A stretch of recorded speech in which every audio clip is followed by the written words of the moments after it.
इस हफ्ते पूरी दुनिया ने डर के मारे अमेरिका में लगी आग को देखा। कैलिफोर्निया से लेकर मैन तक आग ने घरों और जंगलों को खाक कर दिया, बस बर्बादी ही बर्बादी छोड़ गया। हजारों लोग बेघर हो गए और कई और लोगों को ठीक होने में बहुत समय लगेगा, इसका अंदाजा लगाना मुश्किल है।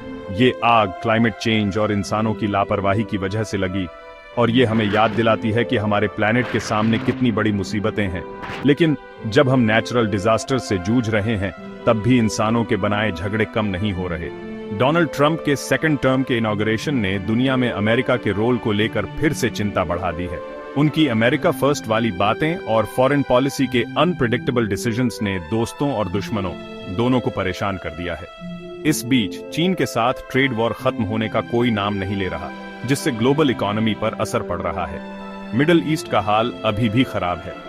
इजरायल और हमास के बीच का सीजफायर बहुत ही नाजुक है, जो इस कॉन्फ्लिक्ट में दोनों तरफ के गहरे अविश्वास और नफरत को दिखाता है। हालांकि बाइडेन एडमिनिस्ट्रेशन ने इस ट्रूस को लाने में इंपॉर्टेंट रोल निभाया, लेकिन परमानेंट पीस मिलना अभी भी मुश्किल लग रहा है। वायलेंस का साया इस रीजन पर मंडरा रहा है, जिससे आसपास के देश भी इसमें शामिल हो सकते हैं और पहले से ही अनस्टेबल वर्ल्ड ऑर्डर और भी बिगड़ सकता है। मानो ये सब कम था, अब न्यूक्लियर प्रोलिफरेशन का खतरा भी मंडरा रहा है। नॉर्थ कोरिया के हाल ही के मिसाइल टेस्ट्स ने पूरी दुनिया में अलार्म बेल्स बजा दी है, जो हमें अनचेक्ड एग्रेशन के भयानक कॉन्सिक्वेंसेस की याद दिलाते हैं। इंटरनेशनल कम्युनिटी को आगे के उकसावे को रोकने और पीसफुल सोल्यूशन के लिए मिलकर काम करना होगा। ये बहुत ही सीरियस मैटर है, इसे इग्नोर नहीं किया जा सकता। कतार की मदद से इजरायल और हमास के बीच हाल ही में हुए सीज फायर के अनाउंसमेंट से निराशाजनक हालात में थोड़ी उम्मीद जगी है। 19 जनवरी से शुरू होने वाले इस ट्रूस का मकसद उस वायलेंस को रोकना है जिसने अनगिनत जानें ली हैं और लाखों लोगों को बेघर किया है। लेकिन स्केप्टिसिज्म बना हुआ है, क्योंकि दोनों साइड्स ने पहले के एग्रीमेंट्स को तोड़ा है। इजरायल द्वारा 700 से ज्यादा पैलेस्टीनियन प्रिजनर्स को रिहा करना एक इंपॉर्टेंट डेवलपमेंट है। इसे ट्रस्ट बनाने के लिए एक गुडविल जेस्चर के रूप में देखा जा रहा है। हालांकि इनमें से कई प्रिजनर्स सीरियस क्राइम्स के लिए सजा काट रहे थे, जिससे कुछ इजरायलीज को इस बात की चिंता है कि वे फिर से वायलेंस में शामिल हो सकते हैं। रिकंसिलिएशन का रास्ता मुश्किल चॉइसेस से भरा है और दोनों साइड्स को लास्टिंग पीस के लिए समझौते करने होंगे। इस बीच यूक्रेन का कॉन्फ्लिक्ट यूरोप पर लंबा साया डाल रहा है। हालांकि रशिया और यूक्रेन के बीच बातचीत शुरू हुई है, लेकिन कोई हल नहीं निकला है। सेनेटर मार्को रूबियो के इस सुझाव पर कि वॉर खत्म करने के लिए दोनों साइड्स को समझौते करने पड़ सकते हैं, अलग अलग रिएक्शंस आए हैं। कुछ लोगों का कहना है कि रशिया के साथ कोई भी समझौता कमजोरी की निशानी होगी, जबकि दूसरे मानते हैं कि आगे ब्लडशेड रोकने का यही एकमात्र तरीका है। साउथ कोरियन प्रेसिडेंट यून को रिबेलियन चार्जेस में अरेस्ट करने से पूरे रीजन में हलचल मच गई है। यून का मार्शल लॉ डिक्लेयर करने और ऑपोजिशन लीडर्स को अरेस्ट करने का डिसीजन बुरी तरह से बैकफायर कर गया, जिससे उनका डाउनफॉल हो गया। ये इंसिडेंट डेमोक्रेसी की कमजोरी और ऑथोरिटेरियनिज्म के खतरे को दिखाता है।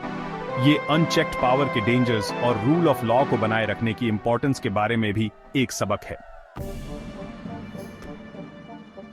दुनिया ग्लोबल बैलेंस ऑफ पावर में एक बड़ा बदलाव देख रही है। यूनाइटेड स्टेट्स, जो कभी फ्री वर्ल्ड का अनडिस्प्यूटेड लीडर था, अब अपनी पावर को लेकर चैलेंजेस का सामना कर रहा है। चाइना की इकोनॉमिक और मिलिट्री पावर बढ़ती जा रही है, जबकि रशिया वर्ल्ड स्टेज पर अक्सर वेस्टर्न इंटरेस्ट के खिलाफ खुद को असर्ट कर रहा है। लुफ्थांसा द्वारा ITA एयरवेज में 41% स्टेक खरीदना जर्मनी के बढ़ते इकोनॉमिक क्लाउड का साइन है। ये डील, जिससे लुफ्थांसा 2033 तक इटालियन एयरलाइन का पूरा कंट्रोल ले सकता है, ग्लोबल एविएशन इंडस्ट्री में बढ़ती कंसोलिडेशन को हाईलाइट करता है।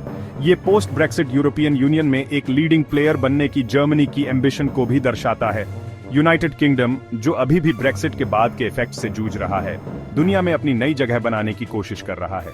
एक रीसेंट रिपोर्ट में यूके को ईरान पर सख्त सैंक्शंस लगाने के लिए कहा गया है, जो ट्रंप एडमिनिस्ट्रेशन के हॉकिश स्टैंड के साथ है। ईरान पर यूएस के लीड को फॉलो करने के यूके के डिसीजन का यूरोप और मिडिल ईस्ट के साथ उसके रिलेशंस पर काफी असर पड़ सकता है। वर्ल्ड इकोनॉमिक फोरम की ग्लोबल रिस्क्स पर रीसेंट रिपोर्ट इंसानियत के सामने आने वाले चैलेंजेस की एक गंभीर तस्वीर पेश करती है। Report state based conflict, miss information और एक्सट्रीम वेदर इवेंट्स को टॉप शॉर्ट टर्म रिस्क्स के रूप में आइडेंटिफाई करती है।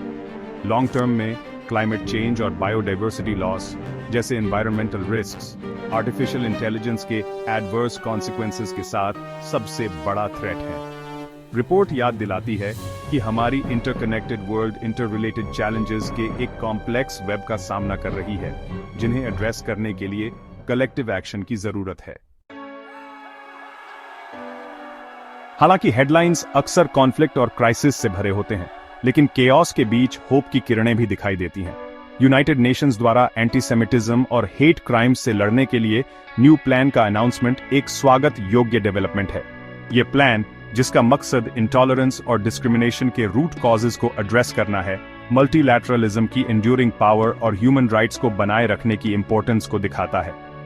कनाडा में ट्रंप की प्रोटेक्शनिस्ट पॉलिसीज के जवाब में ऑन्टेरियो प्रीमियर के Canada isn't for sale hats की वायरल पॉपुलैरिटी एक्सटर्नल प्रेशर के सामने बढ़ती यूनिटी और डिफायंस को रिफ्लेक्ट करती है। मेपल लीफ और स्लोगन वाले ये हैट्स कैनेडियन प्राइड और ट्रंप के अमेरिका फर्स्ट एजेंडा को रिजेक्ट करने का सिंबल बन गए हैं। ट्रेजेडी के बीच भी रेजिलियंस और होप की कहानियां हैं। यूएस वाइल्ड फायर्स के विक्टिम्स के लिए सपोर्ट का सर्ज ह्यूमन स्पिरिट की मुसीबतों से उबरने की क्षमता को दिखाता है। दूसरों को बचाने के लिए अपनी जान जोखिम में डालने वाले फायर फाइटर्स से लेकर उन लोगों के लिए अपने घर खोलने वाले आम सिटीजन्स तक काइंडनेस और कंपैशन के एक्ट्स मुश्किल समय में होप की किरण दिखाते हैं।